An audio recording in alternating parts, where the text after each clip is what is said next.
So if you are a wellness or health practitioner or someone who you're impact driven in your work in the world and you want to attract more clients, but the idea of selling feels pushy or manipulative or just icky. So you're holding back, then is an episode for you today.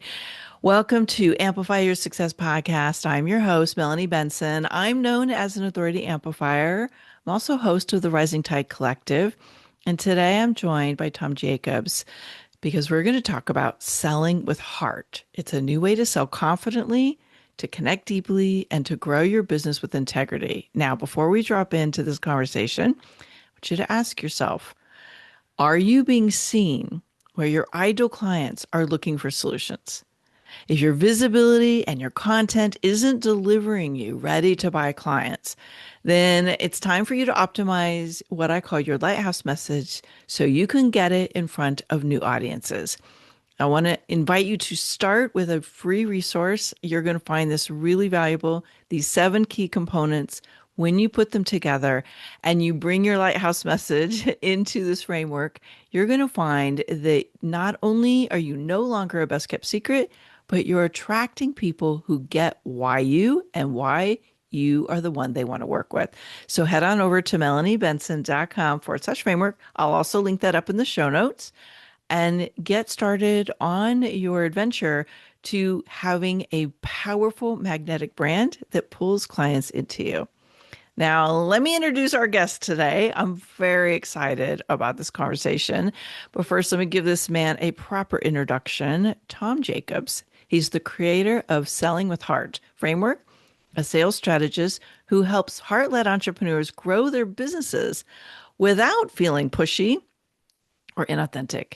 He's known for blending storytelling, emotional intelligence, and practical sales systems into a framework that helps entrepreneurs amplify their impact. We love that word amplify here, while staying true to their values. He's also the author of this amazing book, Selling with Heart, which if you're just listening to the audio, I was showing the book, which I've really enjoyed reading.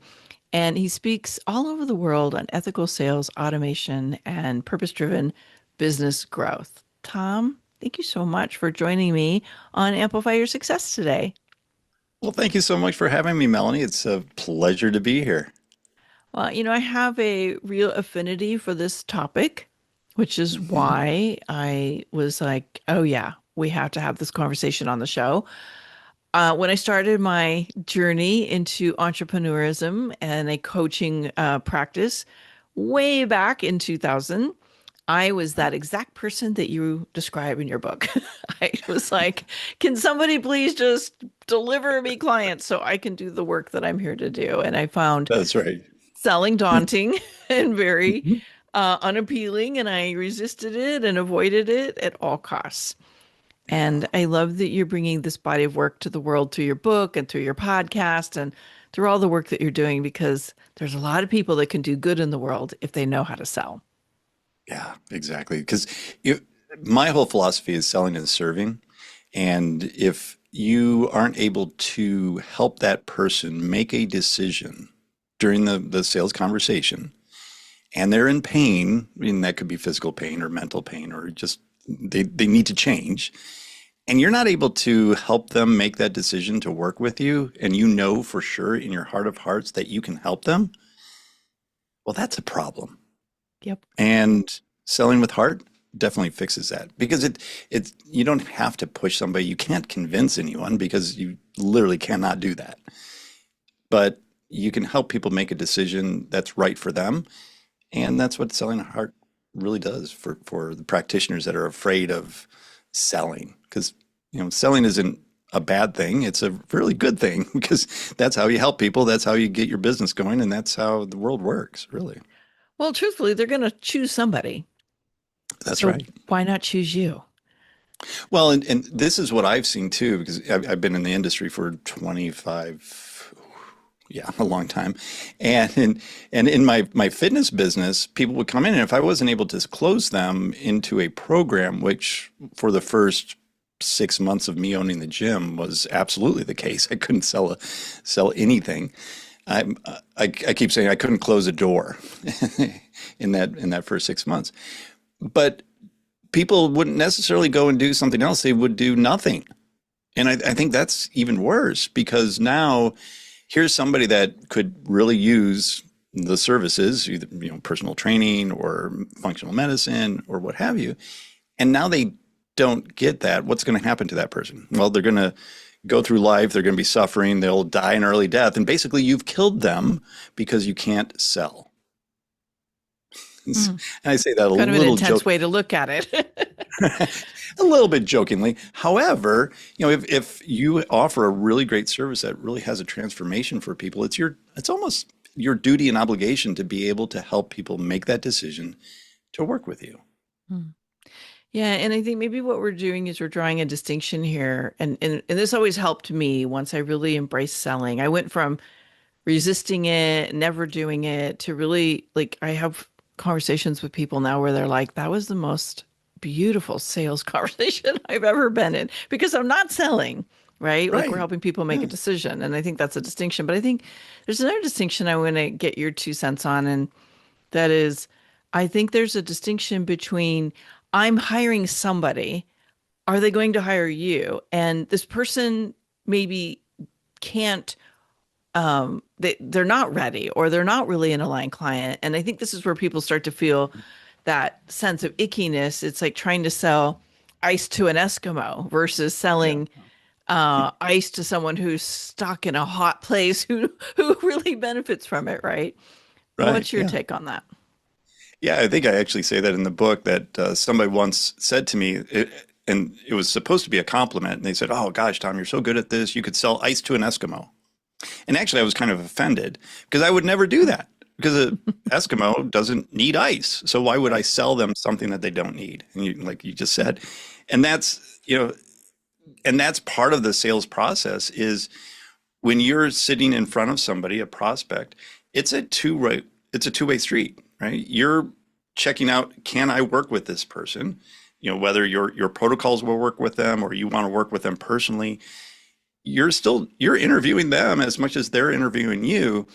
And when you're at the same level as your prospect, because most salespeople, they're at a lower level than the prospect, or they make themselves at a lower level than the prospect. You need to be at even footing. It's a partnership. No, one person can't be kind of over somebody else. It's a partnership once you start working together. So treat the sales like a partnership as well, and make a decision together. And I use that terminology on purpose because I know a lot of practitioners that might be listening to this or heart-led entrepreneurs are like selling. Oh, that hurts my ears. So it's, take that word out of your vocabulary and help somebody make a decision because that's really what you're doing.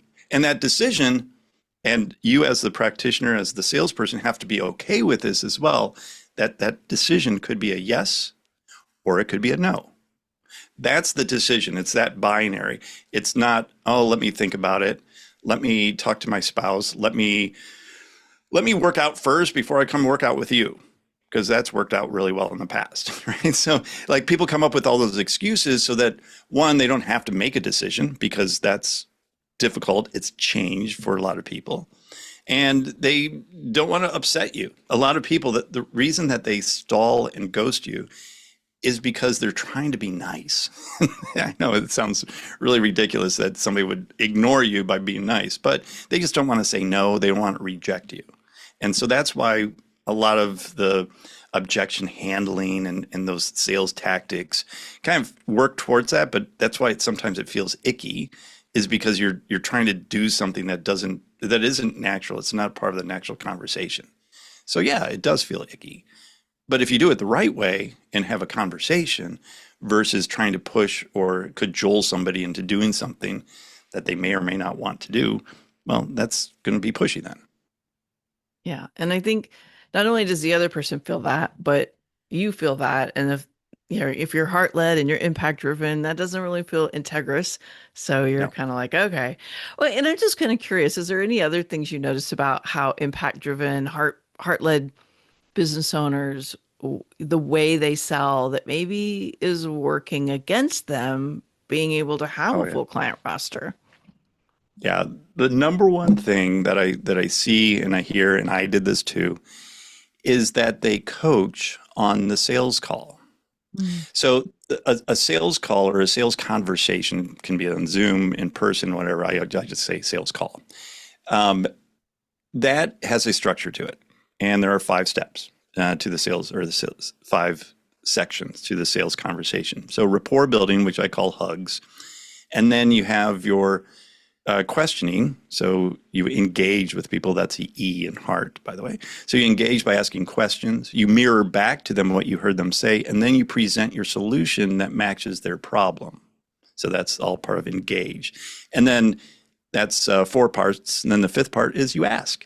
And actually, the A in heart is ask. But the flip of that is if you do everything else right, they should be asking you how to get involved in your program. You don't necessarily have to ask them to enroll. And those are the base five steps. And if you kind of screw all that up, you get to do step number 6, which is objection handling. And but what I find is during that engage section where you're asking questions to determine what the problem is of the prospect and if you can actually help them, the prospect will tell what their problem is, and then the practitioner will go, "Oh, we work with IBS all the time, and I put you on this special protocol, and then we're going to do this and this and this and this. Okay, great. And what's your next problem?" And now what's happened is that prospect has given you a problem, so their stress is increasing, or their anxiety is increasing a little bit because they want to fix the problem and they're feeling bad about it. And then you solve it a little bit, and so that pressure and tension, I call it tension. It's not really pressure, but that tension within them releases. Because you've kind of solved that problem and let them know that, oh, there is a solution to that. Oh, okay, cool. And now they do the next problem and the tension comes back up a little bit. And then if you keep coaching them, it goes back down and then up and down. The whole idea of the questioning phase is to build that tension, build it to a point where they feel like they need to make a change, some kind of internal change. And that's not manipulation. It's helping them make that decision by asking the right questions in the right order to help them realize they need the help and that you're the right person for that help. And if you're into coaching mode, well, you're solving it. And by the end of the call, they say one of two things. They're like, you know what? The problem that I had is not so bad. I'm going to go try to fix it on my own. Thanks for all that information. And of course, they're not going to do it because they don't have all the resources. So you've helped them kind of tip their toe in the water and give them just enough courage and instruction to be able to think they can do it on their own, but they really don't, right? And then they'll come back in 6 months, or they'll go on to somebody else. So that's the biggest thing, is really educating too much or solving the problem during the consultation, because then they'll either say, let me think about it, because they're overwhelmed with too many choices, or you've just talked too much, or they go, no, that's okay. I can fix it on my own now, which, either one of those two is just ridiculous, right? Yeah. Well, I mean, I think what you're describing around coaching, yes, we're taking that tension off, but we're also giving people the illusion they have enough clarity and direction to solve a problem that they don't. So now we've done them a disservice because they Exactly. think they can go out and resolve this, and then they're still stuck in it. They're still suffering. And again, they're either going to go hire someone else later, or they're going to circle back 6 months, a year, 2 years. I've literally had people, Tom, who came back to me years later going, yeah, okay, it's time. And I'm like, how much money Yeah. did you What's waste between when we first talked and now, right? And so again, everybody's exactly? on their journey. Yep. But you know what I wanted to lean a little bit more into? You brought something up, and I suspect this is a little bit of a gray zone for a lot of the people who are resonating with what we're talking about today. And that's this idea of objections. Hmm. And in my experience, this is where people maybe tune into the wrong part of the sales process and either put too much pressure, or they just kind of let the objections slide, or they don't address them. And this is where, in my experience, and I'm curious about you, but this is where the sale can get lost. Hmm. And I'm 100%. curious, where do you think people that, are heart-based, they need to look at those objections differently, or maybe lean into what you teach in heart method so that they're not letting those objections derail the whole thing? Yeah, exactly. Yeah, that's I always find that people tense up, and I did that too. Is like, oh, they don't want the sale. Now I have to like explain why they need it. And that goes back to the whole feeling of pushing somebody or trying to convince somebody. And so objection handling is very adjacent to kind of that feeling, because now you have to help them kind of get out of their logic brain, get back into the emotional brain, and feel and make that decision of whether they want the help or not. And I think what a lot of practitioners, when they get into that whole objection handling, it gets really tense because it's not something that comes natural to people to handle an objection. But if you've done the sales conversation the correct way, asked the right questions, really drilled in and got to an emotional response from them, and then you've mapped out during your presentation how your program directly fixes the problems that they stated, and you connect those dots for them, because they're not going to connect those dots for themselves. So you have to actually say, this part of the benefit of this part of the program is to fix this part of your problem. And now they're like, oh yeah, that's cool. And then you go, and this program also fixes this problem and this and this and this, and you're connecting it. And by the end, they're like, wow, this hits all the boxes. And which it does. And maybe you have like 8 other things that you do, but you don't really mention those because it doesn't directly affect their issue, right? So, and when you like do a whole like verbal vomit on your prospect and tell them everything that you and all the certifications that you have and all this and that, they get overwhelmed. And of course they're going to say, let me think about it. And that's the first thing that, usually when I'm on a consultation with a prospective client, the first thing that I just don't, everybody always says, let me think about it. And then they ghost me. And I know exactly what happened. They talk too much, they educated too much, and they overwhelm that prospect with too much information. And now they have to go home and ponder and think about whether they want to join your program or not. Mm-hmm. Yeah, a confused mind doesn't buy, as the saying goes. And, we can flood people with too much information, trying to fill in the gaps. And I guess maybe let's just take a step back for a second, Tom. And how would you define an objection? Just because I'm realizing there's people that might be listening to going, what are they even talking about right now, right? Yeah. Yeah. So once you've kind of gone through the full conversation and then you've asked them to buy by giving them the price and asking them to purchase, and they say, oh, they come up with an excuse. So an objection, in my world, I really don't like to call them objections. They're really clarifying questions. Mm-hmm. But if you treat them like objections, then that can create that tension inside, and then the prospect feels that, and then they're like, oh, that sounds a little shady. Like, I'm not quite sure. And because of your anxiety around objections, it's portraying something completely different to that prospect. So objections are really questions. So they're or excuses that they come up with why they can or cannot buy your program.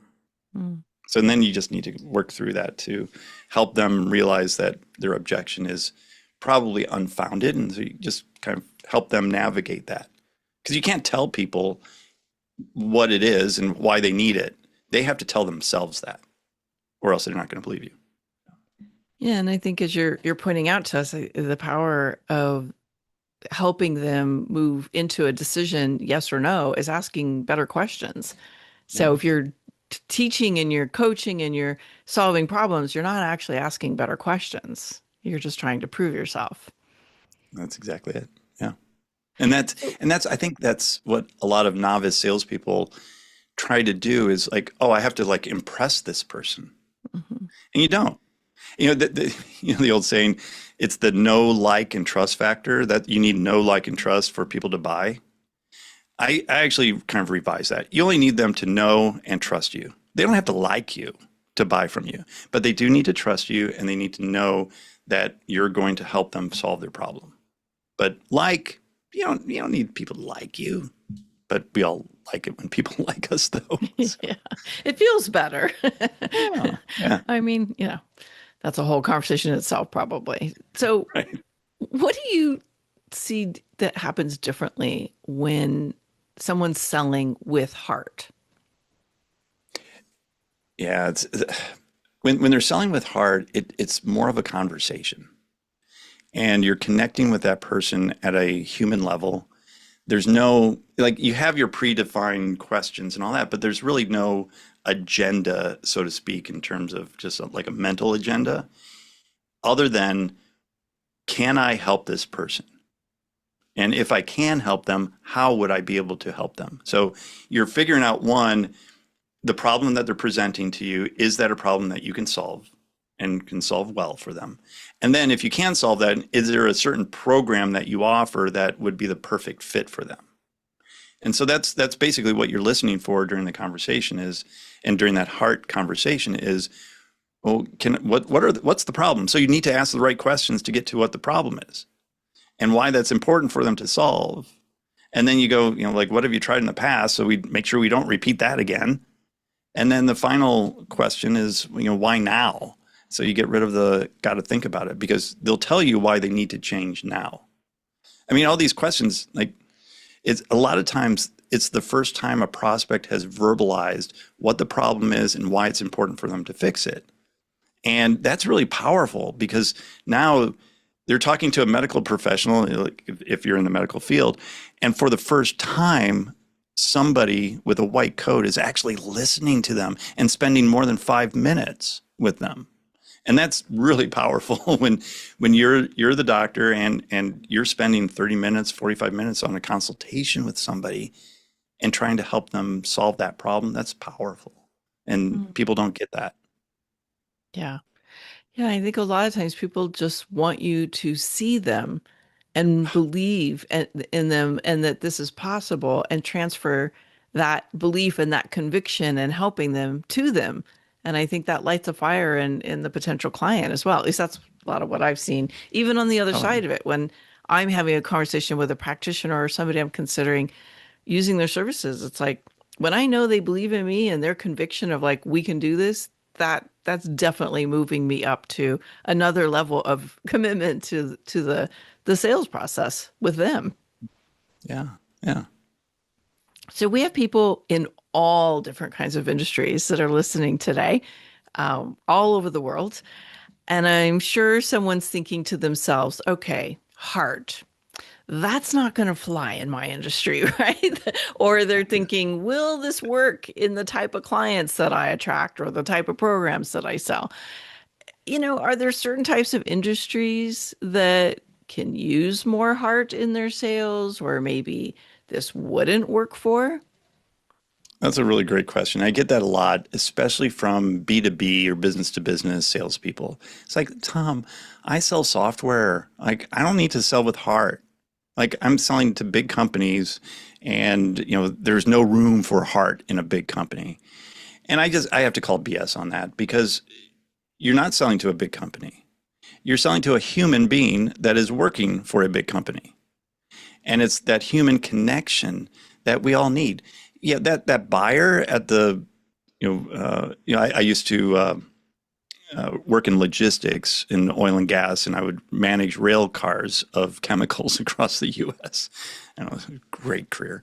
But I would buy freight from salespeople from the railroads, and I became friends with them because we had this connection, and I would give them more business based on the relationship, not on-time delivery, or, I mean, sometimes that would take into effect, but a lot of times it was because of relationships that we do business with other people. And when you're a salesperson, that's heart. That's not just following a script and doing cold calling and following up with people and doing presentations. That's getting to know people at a personal level. That's with heart. And that can be done if you sell widgets, or you sell, personal training, or you sell, peptides and supplements, and, a 12-month body transformation program, right? Heart is at the sale of any human to human interaction where you're actually selling to another human, which I can't imagine that we'd sell to AI at some point, but maybe that will happen. I don't know. We'll see. Well, that would be an interesting dynamic, wouldn't it? It definitely would be. And not out of the realm of possibility, the way things are I going. mean, But I mean, I there's potential to put heart in an AI. You never know. yeah, well, absolutely. And like for my staff that does sales, we actually have a AI voice demo or I don't know what role play system or whatever. But so they'll role play with an AI, the objection handling and the sales information, like all the sales call, and it's kind of funny because it'll be a little slow, but I was like, wow, that's a really good objection. Like, how would I come up with like what the AI is coming up and why they can't buy. So it's really interesting, kind of the time that we're in right now. But at the end of it, we're selling human to human. You got to have heart. We both have hearts, so let's use them. I love that. I mean, I think this is fabulous. And I think, we all sell all day, every day, whether it's to a client or we're selling our kids on, getting into action or, we're selling, right? Like it's an energy, it's an influence that we're all in. And I think the more we could bring heart into that, whatever path of selling we're in, I think we're making the world a better place. So I'm really a big fan of this work that you're doing, Tom. Oh, thanks, Melanie. I'd love to just hear before, because I know you have a great resource to share with everybody, but is there anyone who shouldn't sell? Somebody who shouldn't sell, like Yeah, the like is there personality anyone that type. Hmm. can anyone sell, or are there people who Oh, shouldn't be in the sales role? yeah, that's a great question. I think there's a misconception that you have to be really outgoing. You have to be an extrovert, gift of gab. I hear that a lot. Or oh, you can talk to anybody at any time. Well, what I've found, and I'm not that person, even though like I can turn that extrovert on, but at the core of me, I'm an introvert. And it takes a lot of energy to be around people for me sometimes. But, it's part of, selling. But you would think somebody that's a little shy and doesn't like confrontation and is a people pleaser would be a terrible salesperson. But it's a skill that is teachable and is learnable. And that's what happened to me. I don't like to upset people. I'm a people pleaser and I don't like confrontation. And so that's like a recipe for disaster if you're in sales, but it's not, because then you just learn the process, because that's what sales is. It's a process and it's repeatable when you do the same process over and over and over again. And what happens is introverts actually become better salespeople than extroverts, because extroverts are like the hare in the tortoise and the hare story, right? They're going really fast. They make this big deal, and it's like, yes, like they're on fire. And then the next week they're like, I just don't feel it today. I'm not going to make my 20 calls today. I'm just, I had that big sale last week. All's good. And then you have the tortoise who's just like, okay, I got another sales call today. Go through my 5 steps. Da, da, da. Oh, I made a sale. Great. And then you do the next one and you're going through and you're making the sale. And okay, you just go through the motions. You put some heart into it. You're going to be a lot better off than the hare that's just like blasting out and then stopping, and then blasting out and then stopping. So it's, slow and steady wins the race every single time. Yeah, it's great reminder. Tom, tell us a little bit about the resource that you want to share with the Amplify community and why they need to go and tune in. Yeah, so it's a video training that I put together. It's on the whole heart philosophy and specifically the what, why questioning framework. And that's the engage section of the heart. But that's basically the 4 questions that you base every conversation on. What's the goal? Why is it important? What have you tried in the past? And why is now the right time for you to make a change? So I go through kind of that philosophy and how to use that in your business, in your heart-led business. Nice. I think that's such a powerful first step for someone to take who might be uncomfortable with selling because taking the mystery out of what to actually say is huge. It's Yeah, like I'm a huge fan of find someone that you really believe in their work and you need a better way to sell if you want to get more clients in the door. Learn how to sell. Find Tom, go take his go watch his video and like get his system because that's what works. Find a way to learn how to sell from heart. So thank you, Tom, for sharing that with our community. Is there a absolutely, Melanie. last Thank you. word or thought or something we didn't cover that you want to share with the community before we wrap up today? Oh, thank you for that. I would say take the anxiety out of the sales conversation. If that means don't call it a sales conversation, then don't call it a sales conversation. Call it a conversation or a decision-making conversation. Because at the end of the day, that's exactly what you're helping that prospect do is make a decision if they want the help or not. So Mm, selling is serving and it's helping people make a decision. well Simple. said. Well, Tom Jacobs, thank you so much for being here today. Friends, go check out this video. We'll link it up in the show notes for you so you have it easy to find.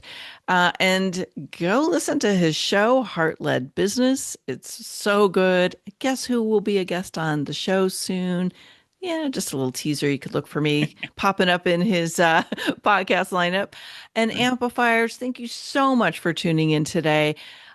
This episode is total fire. There's so many great gems in here, so much value, and this is inspiration for you to go deeper into having a sales process that gets you connected in the heart with your prospects, with the client conversations that you're having. And I know you've had at least one aha today, one little insight that probably shook you from your old paradigm into a new possibility. We want to hear what it was. Give us a little shout out on social media, tag myself, tag our guest. Let us know what you're taking away. And by the way, it would mean the world to me if you shared this episode on your social media. And even you want to give us a little rating and review on Apple Podcasts, that would be awesome too. Last thought, if you want more growth fuel for your business, join me over on Substack in the Growth Fuel community. We are getting on fire over there as well. So we'll see you all next episode.